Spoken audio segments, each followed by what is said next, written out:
एक व्यूअर ने comment box में पूछा है कि इज सब्जेक्ट टू और इज सब्जेक्टेड टू में क्या फर्क है।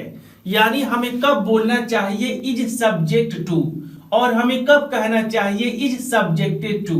तो अगर आप भी इस बात को लेकर कंफ्यूज हैं तो मैं आपको बता दूं, इज सब्जेक्ट टू का मतलब होता है अधीन है या ताबे है। यानी कोई इंसान या कोई चीज किसी के अधीन है या किसी के कंट्रोल में है, यानी उसके ताबे है। कहने का मतलब है कि इस सब्जेक्टेड टू का इस्तेमाल हम तब करते हैं जब हमें कहना हो कि कोई चीज किसी के अधीन है या ताबे है और ऐसा हो सकता है, यानी माइट हैपन। लेकिन वही अगर हम बात इस सब्जेक्टेड टू की करें तो इस सब्जेक्टेड टू का मतलब होता है अधीन किया जाता है या ताबे किया जाता है। कहने का मतलब है किसी इंसान को किसी चीज के अधीन किया जाता है या उसके ताबे किया जाता है। आइए कुछ एग्जांपल्स देखें ताकि आप इस बात को शानदार तरीके से समझ सकें। यहाँ पहला एग्जांपल है, employees are subject to testing. इस सेंटेंस का मीनिंग है कर्मचारी जांच के अधीन हैं या कर्मचारी जांच के ताबे हैं, यानी उनका जांच हो सकता है। इट माइट हैपन, ऐसा हो सकता है कि उनको जांच के लिए बुलाई जाए।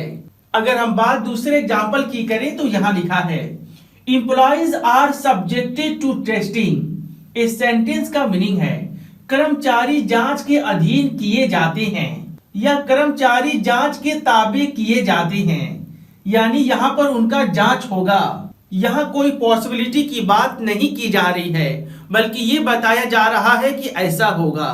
तो उम्मीद करता हूं कि यहाँ आपने सीखा कि जब आप कहते हैं इज सब्जेक्ट टू तो इसका मीनिंग होता है अधीन है या ताबे है, और वहां इसका मतलब होता है कि कुछ हो सकता है, यानी मुमकिन है कि ऐसा हो और नहीं भी। लेकिन जब आप कहते हैं इज सब्जेक्टेड टू तो इसका मतलब होता है अधीन किया जाता है या ताबे किया जाता है, और यह सेंस होता है कि ऐसा होगा या ऐसा होता है। आइए दो एग्जांपल्स और देखें ताकि आपको कोई कंफ्यूजन ना रहे। This road is subject to flooding. इस सेंटेंस का मीनिंग है यह सड़क बाढ़ के अधीन है या यह सड़क बाढ़ के ताबे है, यानी यहाँ पर कभी भी बाढ़ आ सकती है या ऐसा होने की पॉसिबिलिटी है, इसीलिए यहाँ पर बोला गया इज सब्जेक्ट टू।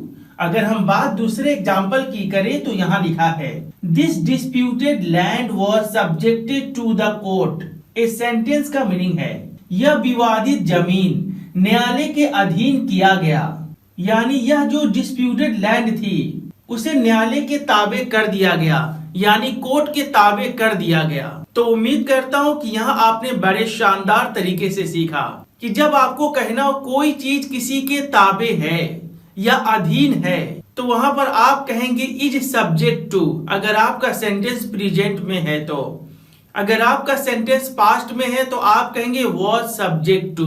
वहीं अगर आपको कहना हो कोई चीज अधीन किया जाता है या किसी के ताबे किया जाता है तो वहां पर आप कहेंगे इज सब्जेक्टेड टू अगर आपका सेंटेंस प्रेजेंट का है तो।